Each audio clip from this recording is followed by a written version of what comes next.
troubles in Ejura to prevent any clashes. All that we've informed the chiefs and people of Ejura is that they should exercise some patience and some restraint, and going forward, we find a solution to the problem. You don't just move in. And later, 2 foreigners engaged in illegal mining on the River Pra at Blekete, a farming community in the eastern region, arrested by the Achim-Mansa District Security Council following a swoop. We had to move to the communities and enter into their hiding places and pick some of their equipment. Unfortunately, we grabbed some of them and we have handed them to the security, who are taking the further actions against them.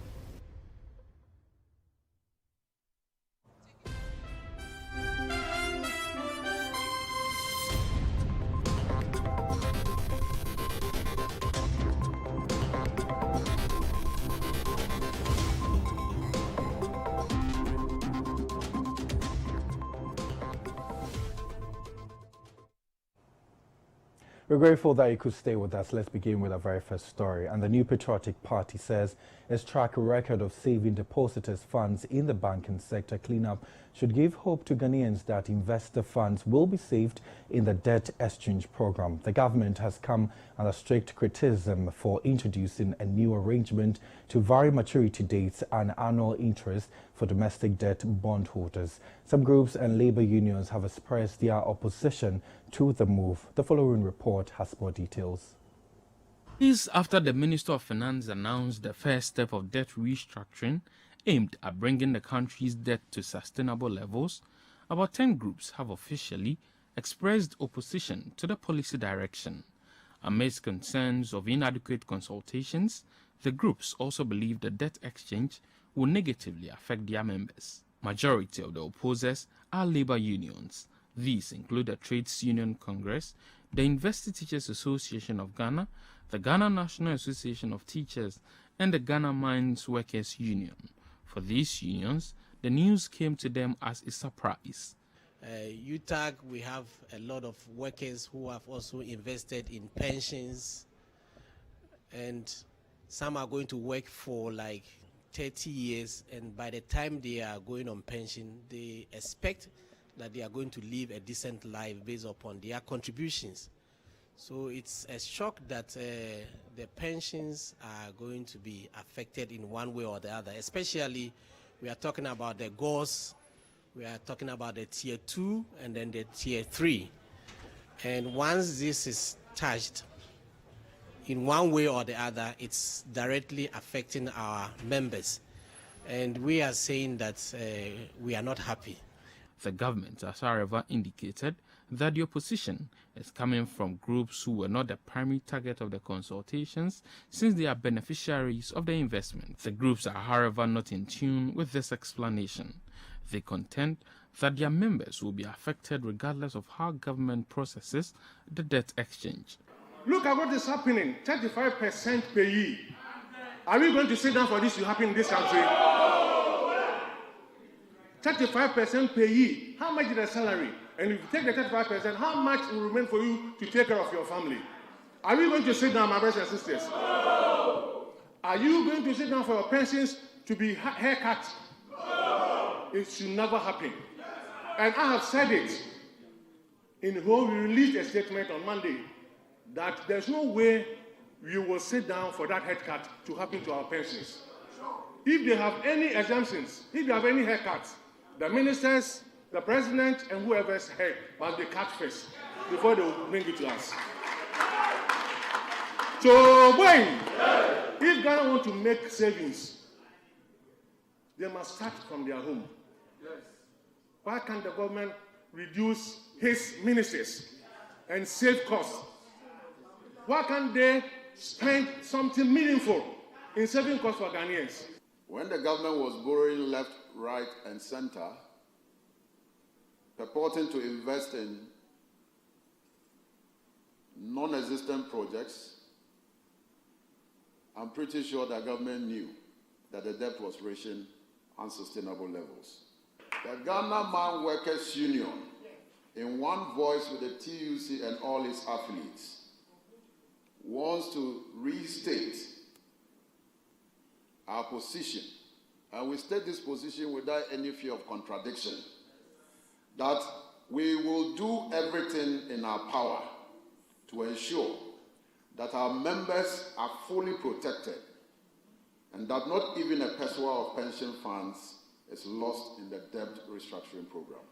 The government has, however, assured that efforts are being put in place to safeguard the investments of Ghanaians. According to the government, a financial sector stability fund of 15 billion Ghana cedis is to be set aside to make funds available to the participating institutions to serve the needs of their clients. The governing New Patriotic Party has expressed confidence in the strategy. We want to reassure the people of Ghana that we have done it before. We have run in to protect deposits of people.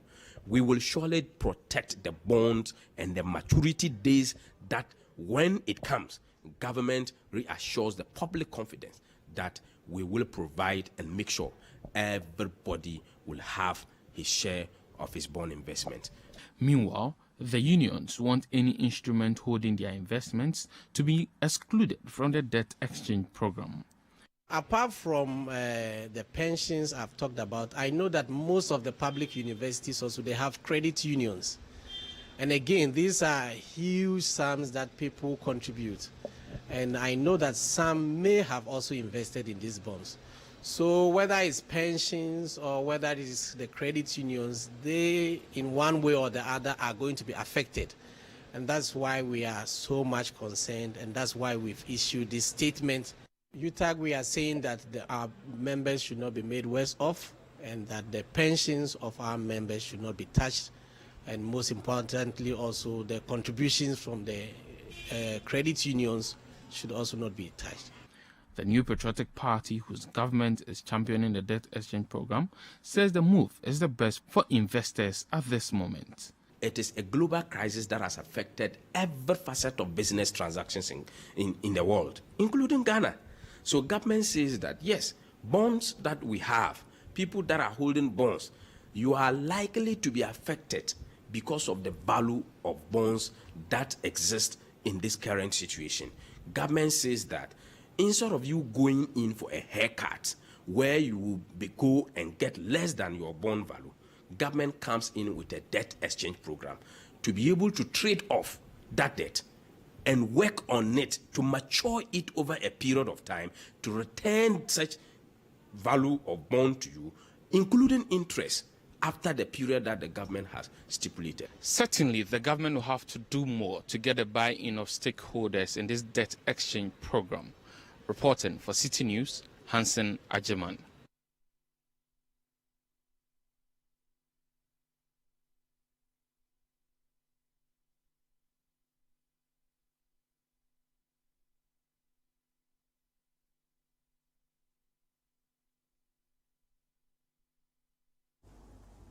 So we'll still stay on this particular subject a while longer, because the Bank of Ghana has designed some regulatory reliefs for banks who participate fully in the debt exchange program. And to actually help us understand this is my colleague from the Citi Newsroom, Hansen Ajeman. We're grateful for your time. First of all, just run by us, what are some of these reliefs that the Bank of Ghana has outlined? So first and foremost, when the government came up with this domestic debt exchange program, the indication was that because the bonds that were in contention or were to be affected by this directive were bonds by commercial bodies, i.e. by banks, by investment companies, and by pension schemes and the rest, their members may complain and their members may want to access their funds, which these institutions might have used as basis or an aggregate to buy the government bond. So government from the onset indicated that we should be expecting some communication from the Bank of Ghana that will seek to protect these institutions and ensure that there's liquidity within the system. So these new policies that we are seeing from the Bank of Ghana are really policies to make sure that at least there are still liquidity within the system, so that depositors who directly do not have government bonds but have gone to invest in an investment company or in a bank which the bank has in turn bought a bond, can access their deposits or investments as and when they want to do so. Already we know of the financial sector stability fund of about 15 billion Ghana cedis, which is supposed to be set aside. The governor of the Bank of Ghana is the one chairing this particular the Financial Stability Council, and they are in charge of this Financial Stability Fund, which will make monies available to these banks and investment firms in case persons want their deposits or investments and the banks do not have liquidity as a result of this new arrangement. Now, in addition to this particular issue, the Bank of Ghana has come up with 6 pointers to help with these banks. The first point is that they are reducing the cash reserve requirement ratio to 12% on Ghana cedis deposits. Now, the cash reserve requirement ratio really is the minimum of the entire deposits of a bank that are supposed to be kept by these banks and not to be used as part of their operations. So, in essence, if that particular threshold is reduced to 12%, then these banks will have a lot of money within their disposal, and then they'll have more money and liquid within the system to serve the demands of their customers. Aside it also is to maintain the CR of 12% on foreign currency denominated deposits to be held in foreign currency. The third one is the reduction of capital conservation buffer from 3% to 0%, effectively reducing capital adequacy ratio from 13% to 10%. The 4% is that the new bonds will be fully deductible in determining financial exposure of banks to counterparties under Section 62(8) of the Marks and Specialized Deposits Taking Institutions Act 2016 at 930, while old bonds will not be deductible for that purpose. Now, risk weights attached to new bonds to be set at 0% for CAR consumption and at 100% for old bonds. Increase in Tier 2 component of regulatory capital from 2% to 3% of total risk-weighted assets. So all these pointers coming in from the Bank of Ghana mainly are to help maintain or manage the liquidity situation within the system. And mind you, when the Ministry of Finance released the frequently asked questions on this domestic debt exchange, it indicated that for investors who fail to go under this new arrangement or the new bonds, the government may prevent them from benefiting from some of these policies, or should I say some of these perks that is coming with the decision to exchange your bond for new bonds. And these are part of the broad measures that the Minister of Finance announced that the Bank of Ghana will be taken to make sure that there's liquidity within the system so that it will not affect the ordinary Ghanaian, as already the government has indicated that these individual bondholders are excluded and that is not going to affect principal. So these 6 things are coming in from the Bank of Ghana, but really are emanating from the broad statement from the Ministry of Finance. The Ministry of Finance gave us the indication that we should be expecting some of these steps to be taken by the Bank of Ghana soon. Grateful for speaking to us there. So you just heard the Hanson Ajiman, who is with us here at the Citi Newsroom, and he has been talking about the relief that have been outlined by the Bank of Ghana for people who will actually participate fully in the debt exchange program. We'll be bringing you more updates subsequently. Let's turn our attention to some other stories. And some Nigerian traders in Kaswa in the central region whose shops have been locked up by the Ghana Union of Traders Association GUTA for some time now have bemoaned the effect of the action on their livelihood and calling for an end to such actions. They further accused GUTA of unfairly targeting them in the latest exercise and called on the government to intervene. Our central correspondent Calvis Tete has more in the following report. According to the Nigerian traders in Kaswa, most of whom are members of the Nigerian Union of Traders Association, NUTA, is alleging that members have been specifically targeted because the shops of other non-nationals operating within the enclave have not been closed. They lament that for the past 3 days, their shops have been locked by the leadership of the Ghana Union of Traders Association, GUTA. They also lament the harsh economic condition they are going through as a result of their shops being locked. Some of the Nigerian shops that have been closed had notices on them directing affected shop owners to produce business operating permits, tax receipt, tenancy agreement, among others, to the Ministry of Trade for onward action to be taken. Here are some Nigerian traders speaking to Citi News about the incident. No, there were not any notice. All we know that we have been hearing that they are coming to lock. That is rumor.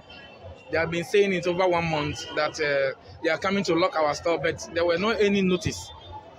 They say they are from the Ghana Union Trade and Industrial. That is all we know that is written on the notice. We noticed that it's only Nigerian stores that have been locked.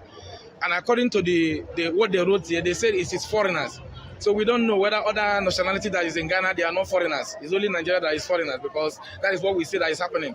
So we want government to intervene, to open the store for us, and then so that we can go back to our business.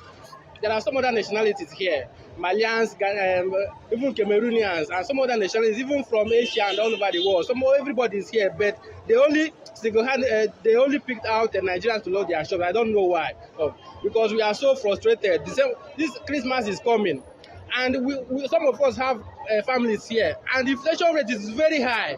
We don't know how to cope. And they will not tell you anything. They will say lock. They put paper on it. Say we foreigners should leave the shop, and they are leave the market, and they are locking only Nigerian shop, because here we are selling here. We have other tribes like Togonese, other peoples selling. Chairman for the Nigerian community in the central region, Sir Dr. Chukwuemeka Azibuke, gave a breakdown of the genesis of the matter while calling on the government of Ghana and Nigeria to collaborate to resolve the matter. The locked Nigerian shops are circled. Most of the stores they locked has remained there till today.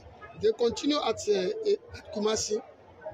Now some of the Nigerians find way of coming to this Kaswa.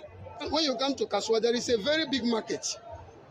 When you go to that market, we have over 3,000 to 4,000 stores. Nobody is there, because they have also told Nigerians not to go in their stores. They will make us to rent containers for 3, 4, 5, 8 years. Nigerians will rent. And before you know it, they will just come one day and take them out from that place. We are asking the Ghana and the Nigerian government to reason together like family and solve this matter for these poor individuals who has come here to look for their daily bread. It's very sympathetic seeing these people at this critical time when the economy is harsh on everybody.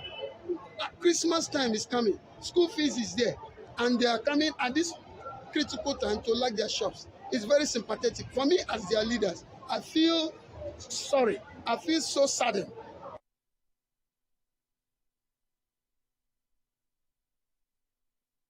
November 10, 2022, the minority in Parliament moved a motion for a vote of censure in the House. Subsequently, Speaker Alban Gbagben referred the motion to an ad hoc committee of 8 members. Their terms of reference was to investigate these allegations that were made against the finance minister. Last week, the committee laid the report to Parliament and today presented same to the House. Speaker Alban Gbagben then called for a debate, and then after the debate, put the matter to vote. Let's now hear from the proponent of the motion, the minority side. The finance minister should have left yesterday. But Mr. Speaker, on the basis of the recklessness of the finance minister, that has led to the collapse of the city. That has led to inflation at 40%. That has led to interest rate in excess of 40%. It's all down to the finance minister. Mr. Speaker, I have a document from the Bank of Ghana. This document I will tender in evidence The document is labeled Bank of Ghana response to statement by Honorable Isaac Adongo, and that statement hangs the finance minister and hangs the governor of the Bank of Ghana. Speaker, the enormity of the assignment before us today is one that we must not take lightly. Since this whole Article 82 vote of censure exercise commenced,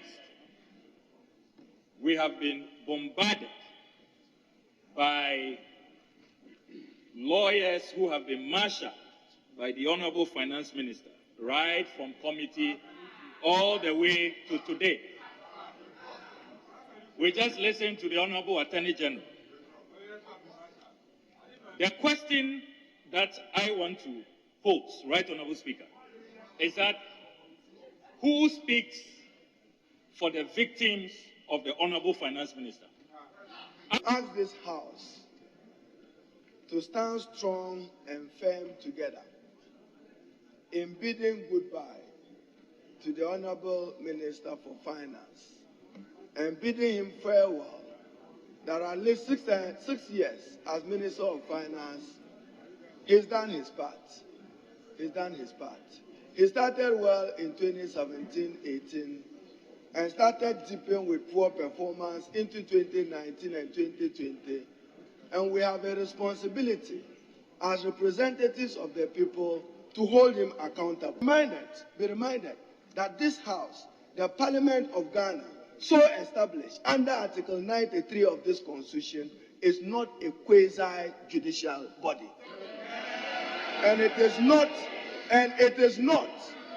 even as you extended to this committee with your Nemo Das rule, it is not the committee of the Honorable K.T. Hammo and Dr. Ayeni is not an adjudicating. We'll now hear arguments raised by the majority side against the motion. I am coming from the angle of groundless.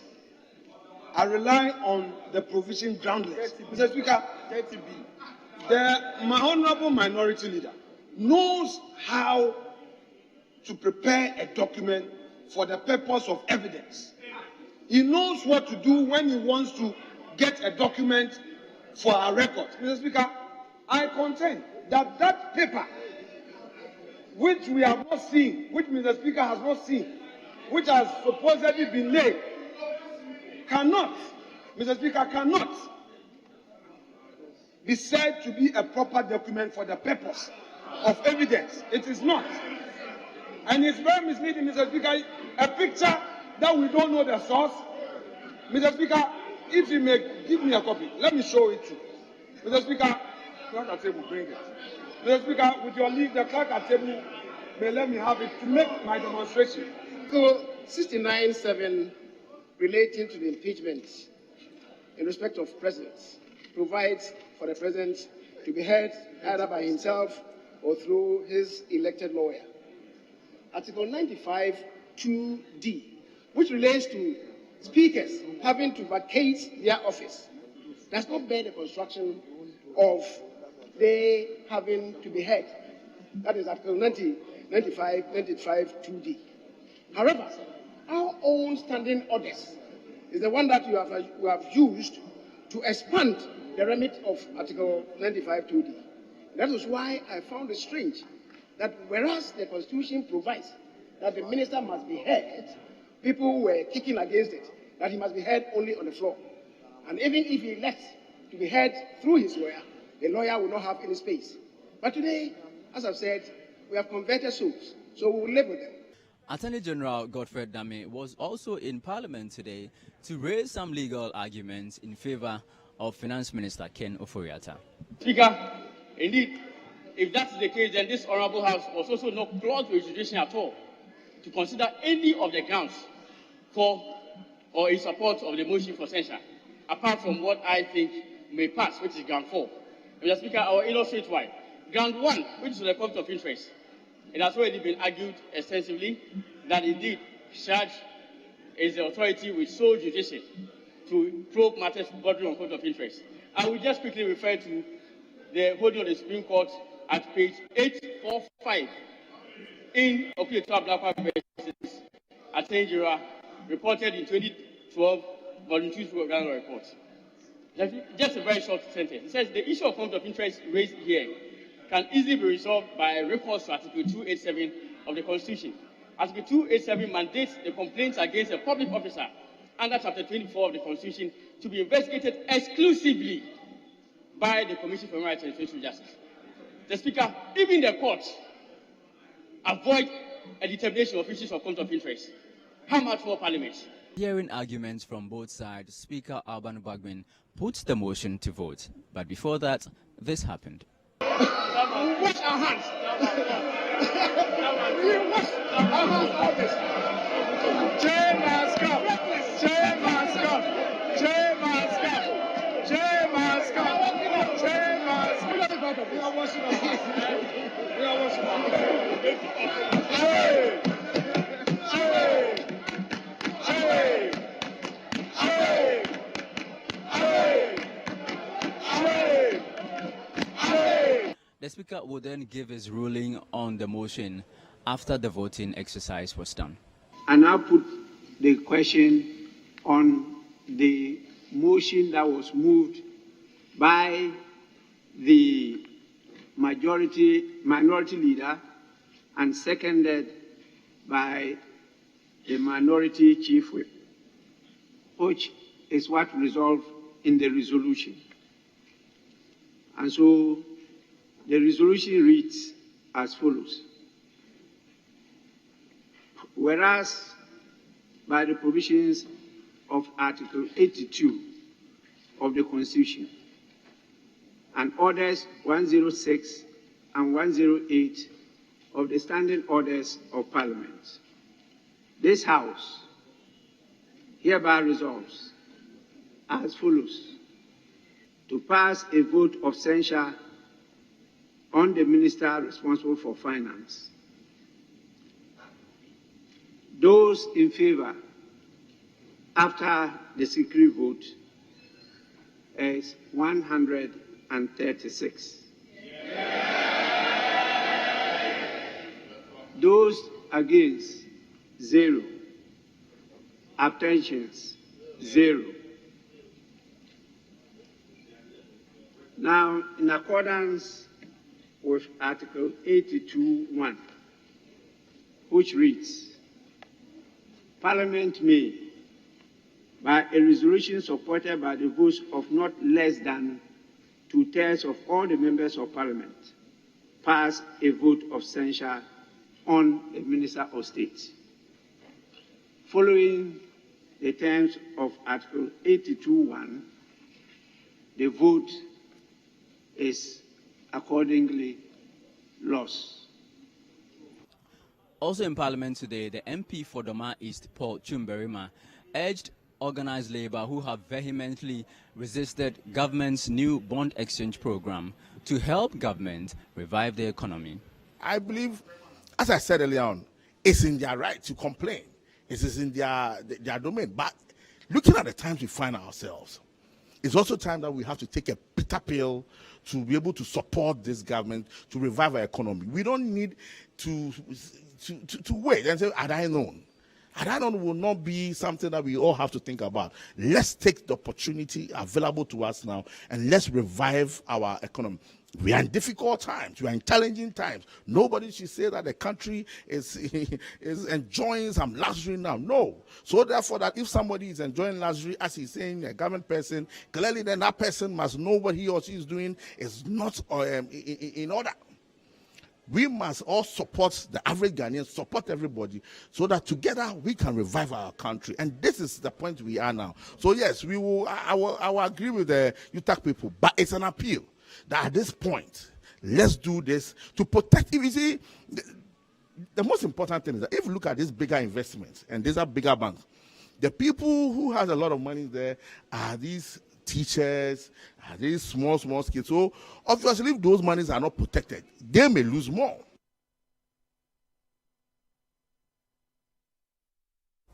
So still watching the City Newsroom on Citi TV. Still to come. Ashanti Regional Security Council moves to intervene in the farmer nomadic herdsmen troubles in Nigeria to prevent any clashes. We have details of that and more coming up. Do stay with us.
Plus is a fully skimmed evaporated milk. Creamy Plus is available in a shop near you. This message has been vetted and approved by the FDA. The Millennium Development Authority, in collaboration with the Ghana Cares for Batampa program, presents Launch of Economic Enclave Project. Date, Friday, 9th December 2022. Time, 8 a.m. The venue is the Economic Enclave Project site at Noya Akucho near Chopoli, Isuchari. Our special guests are Akosia Frema Osei-Opare, Chief of Staff, Ken Oforiatta, Finance Minister, Dr. Owusu Efriye Akuto, Minister of Food and Agriculture, and Dominic Nitiwu, Minister for Defense.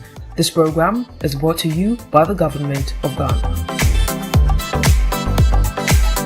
Are you looking for a home to buy in Kumasi? Prabon Greenfield is a private luxury gated community located in the heart of Kumasi with elegant homes starting from just $149,000. Move into our already built 3, 4, and 5 bedrooms at just 20% down payment and pay the remainder on a payment plan. Contact us on 0546 022-306 or 0200-056-865. Prabon Greenfields, the heart of Kumasi.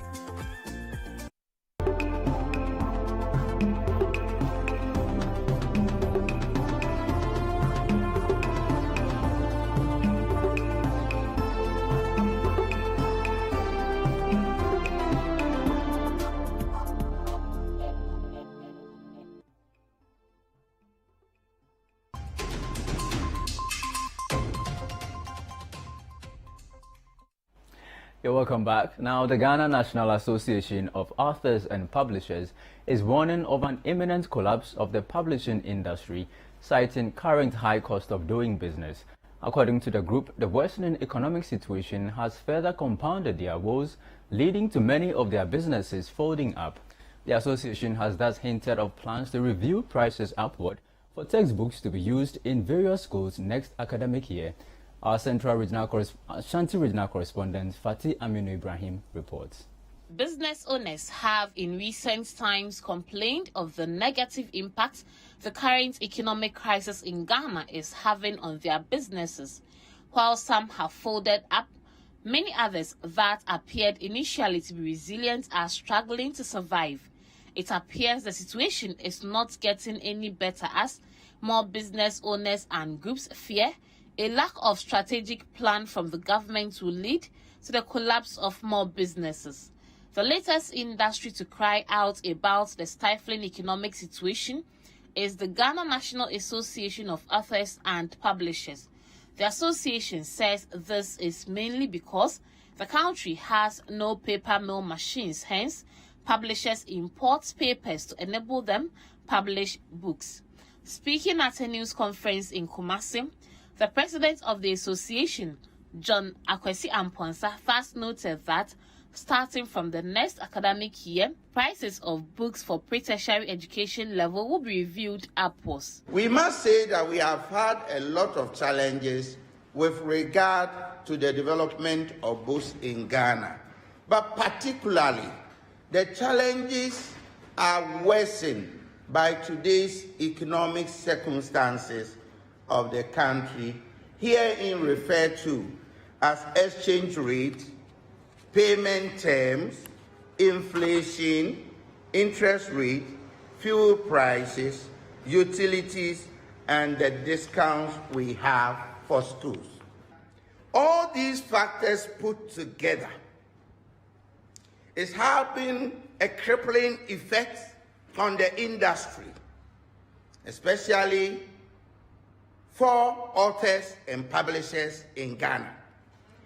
The effect that these factors have on papers and books printed in Ghana and overseas will result in challenges with books availability and accessibility, and importantly, the quality and smooth running of quality education in the country as whole.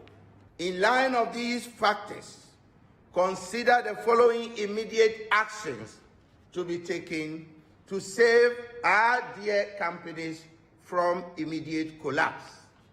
That with effect from January 2023, the cost of books, including textbooks, supplementary materials, and literary works from kindergarten to senior high school, that is pre-tertiary education level, will be quite expensive than usual. That most of our operations will run on the basis of cash and carry. The association has, among other key concerns, also called on the government to consider a private-public partnership with publishers to procure paper mill for the country to ease their frustrations. To help the government help sustain the interests of publishing and book development in Ghana, we also recommend that government, in line with the Florence Agreement, will do away with most of the port charges, especially most elements of the port charges that affects and stifle capacity to bring in more books for our children. That the government, through private-public partnership, run a paper mill to ensure local printers and textbook developers have paper to print books as part of the PPP. And last but not least, that the Ministry of Education should, as a matter of urgency, meet with the leadership of the above association to discuss possible financial re-engineering to save the situation we are faced with. The association has called on parents to bear with it as it increases prices of books. They've also called on the government to put strategies in place to help reduce their frustrations. For CNews, Fatih Amin Ibrahim, Kumasi. So to stay in the Ashanti region, because its Regional Security Council is urging calm among inhabitants of Ejura as it takes steps to resolve issues between local farmers and nomadic herdsmen in the area. There have been recent troubles between local farmers and some nomadic herdsmen operating in some communities within the Ejura enclave. Our Ashanti regional correspondent Hafiz Tijani reports. The Ejura Traditional Council has maintained a stance to flush out nomadic herdsmen in communities within the area. This follows concerns of insecurity in some of the communities, a situation inhabitants accused herdsmen of perpetuating. The traditional authorities ignited their interest in protecting lives when a police constable was killed in a recent robbery attack at Miminaso No. 2 on the Ejura Nkranza Road. Ashanti Regional Minister Simon Osei-Mensah is however calling for calm and says the Regional Security Council will table the matter for discussion in its upcoming meeting to help find solutions. The cattle owners should provide safe havens for their cattle so that they will not go and consume the crop. I don't think any crop farmer can sleep on the farm the whole day trying to prevent cattle from going to the farm. There is rather the cattle owners that should prevent the cattle going into people's farms. How soon is the Red Tech moving in? Oh, we are meeting this Friday. When we meet, we take a decision on that. But all that we've informed the chiefs and people of Edra is that they should exercise some patience and some restraint, and we going forward, we find a solution to the problem. You don't just move in, enter somebody's land, even though I agree that the ECOWAS protocol allows free movement of goods and services, but it doesn't say move in and go and destroy somebody's property. Do you understand it? So you move in, you get a better place where the cattle can feed, so that they don't destroy properties. He spoke to Citi News at a short ceremony to inaugurate members of the Regional Peace Council in Kumasi. He pledged to strengthen collaboration between the Security Council and the Peace Council to ensure stability in the Ashanti region. What we achieved with the previous Regional Peace Council, we are expecting that there will be improvement. Actually, with their help, we've been on top of the security within the region. We had excellent collaboration. Anytime there was any security challenge, we invited them. We called for their views on the issue and possible solutions to the issue. Where need arose, all that we did was to let them go to the ground to try to soften hearts before Regional Security Council will go in. A board member of the National Peace Council, Nana Ejekuma Difie II, who is also the Queen Mother of the Asante Mampon traditional area, called on the members to be fully committed to their duties. Our youth are becoming increasingly agitated over limited opportunities, with impunity hindering our social very fabric. Spilt over of economical challenges in the other parts of the world, and the threat of extreme looping large over our sub-region. In the view of foregoing, I will call on the incoming members of the Regional Peace Council to buckle up because the task ahead is critical.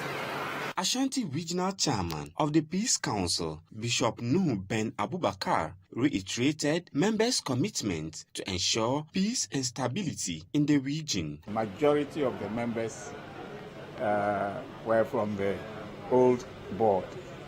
And so we all have the experience and we know what actually happens in this region.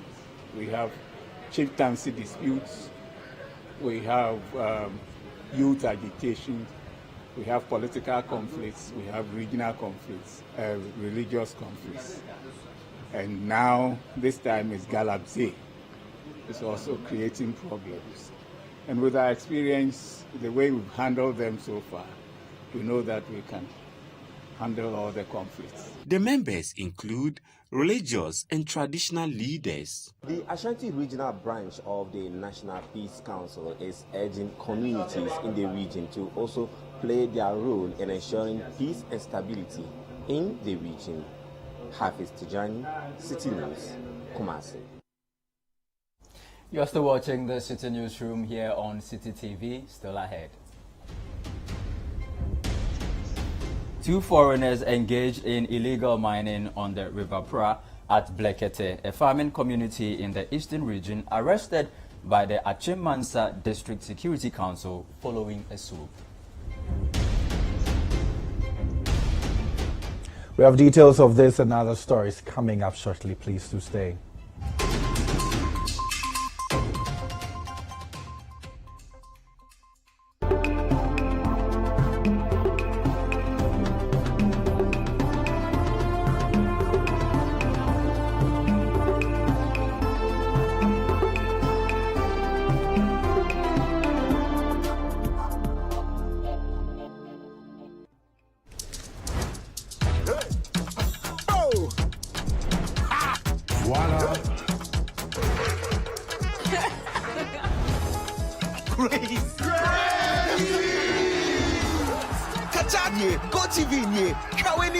Enjoy all 64 games live on GoTV.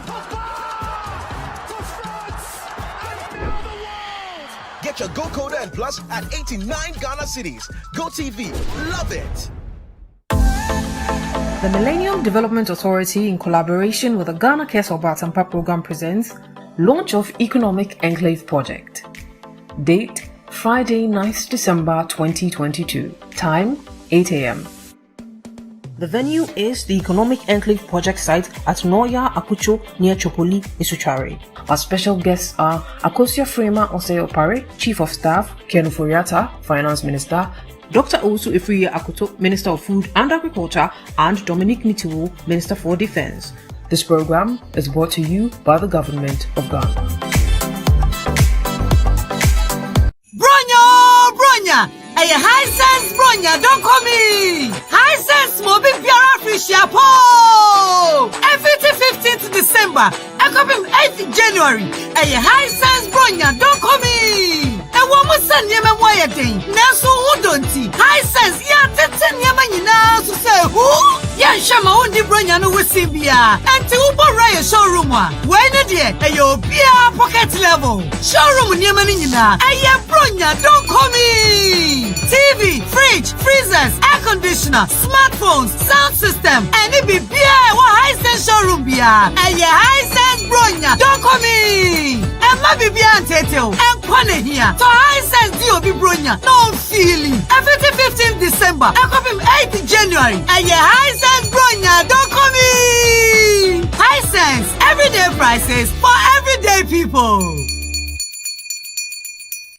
Finally, anyone can become a household. Oh, wow. Yeah. You Go Flip, a real estate gaming platform that allows you to play and stand a chance of winning a house or cash or consolidated prizes, such as savings towards a house. Simple and easy to play. Visit www.yougoflip.com. Buy a ticket to enter the game. Wait for the end of the game to enjoy the win. Anyone can win. Flip it or own it. This advertisement has been vetted and approved by the Gaming Commission of Ghana. Play responsibly, not for persons below 18 years, and gaming can be addictive.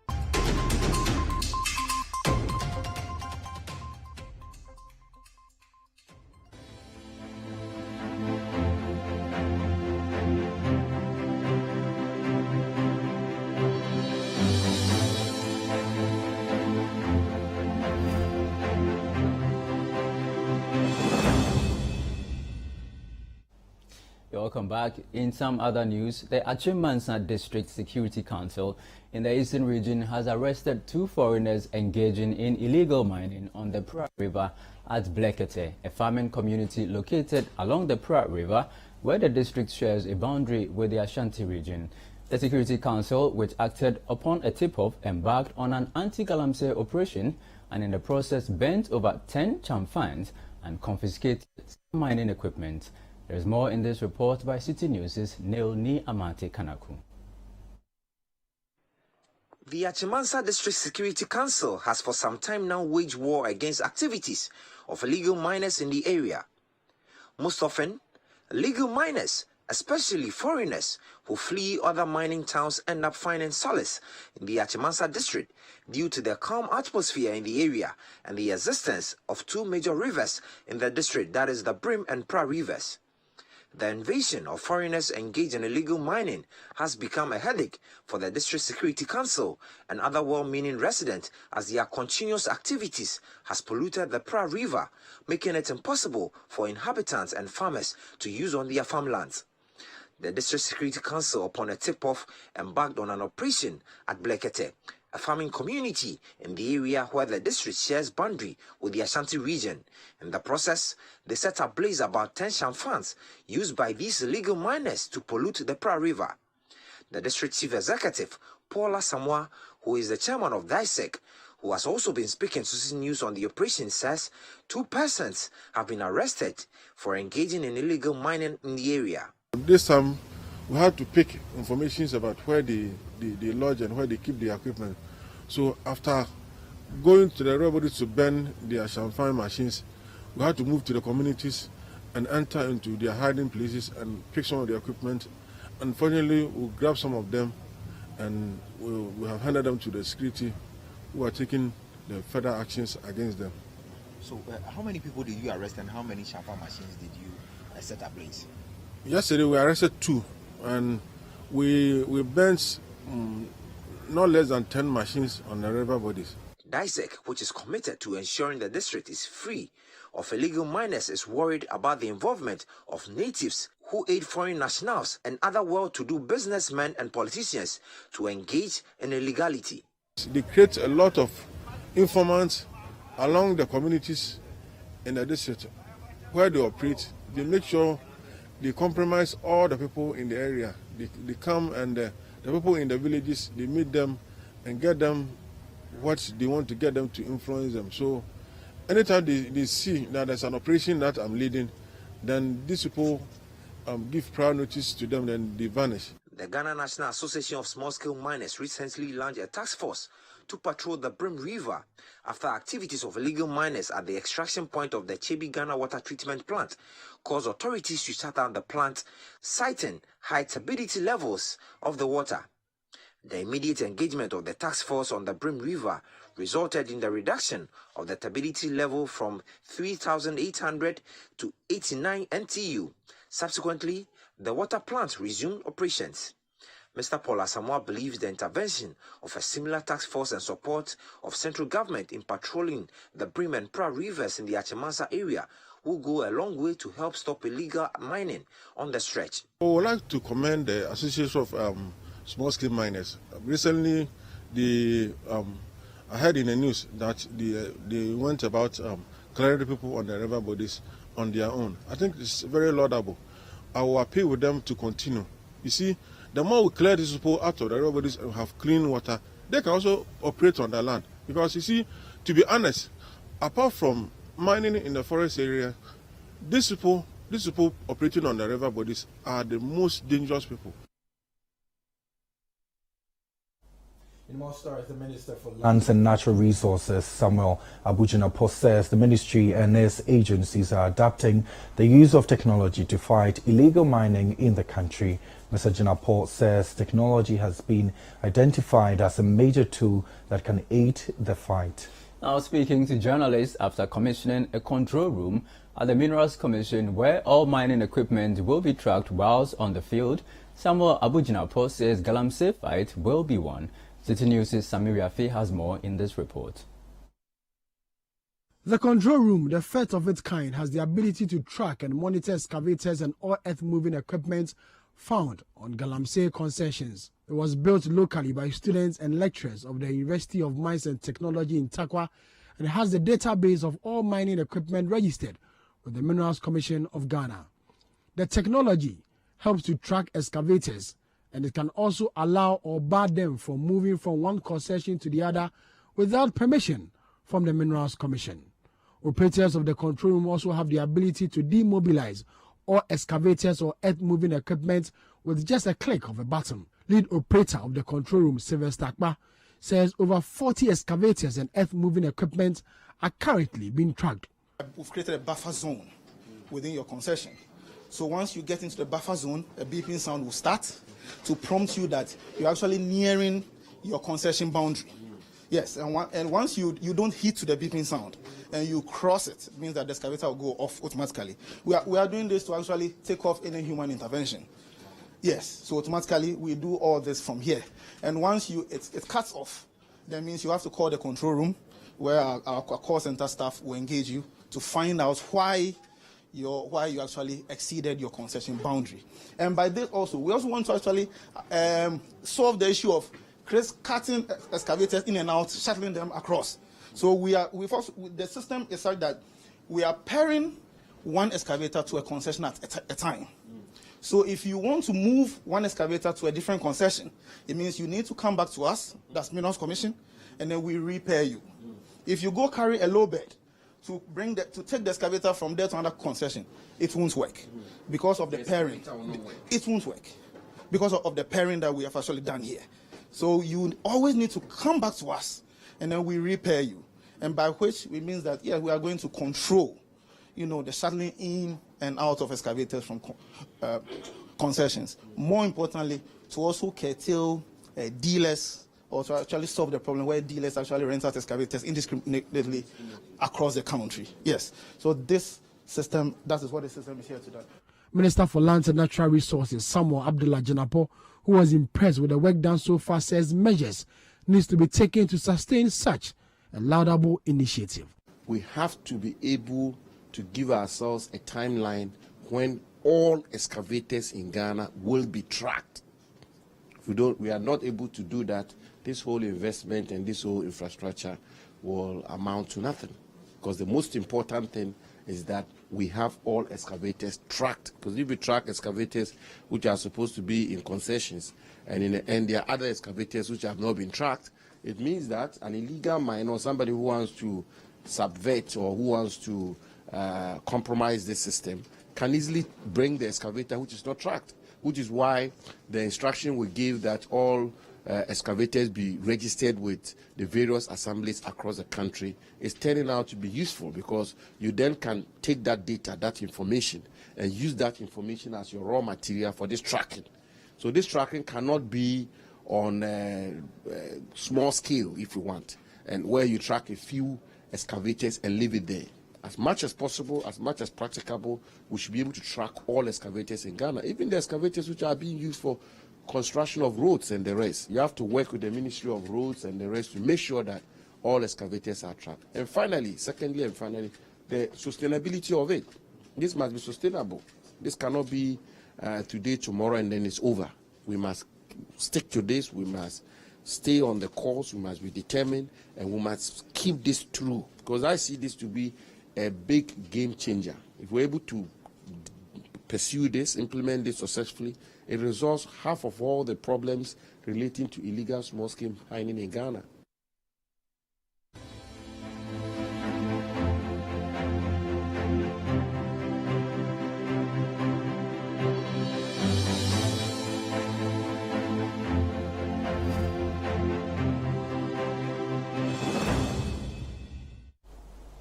Well, and that's it for today's edition of the Citi Newsroom. My name is Kweku Ediamansa. And my name is Charles Osukumi. Many thanks for watching.